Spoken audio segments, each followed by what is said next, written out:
Hello everyone, I am Christine T. Baha.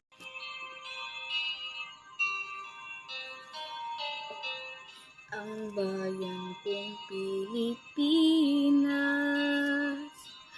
lupain ng ginto't bulaklak, pag-ibig na sa kanyang palat, nag-alay ng ganda't pilag, at sa kanyang yumi at ganda, dayuhan ay nahalina.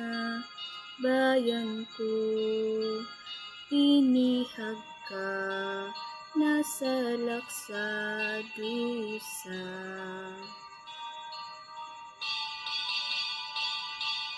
Ibon mang malayang lumipad, tulungin mo at umiiyak. Bayan pa kayang sakdal dilag, ang di magnasang makaalpas. Pilipinas kung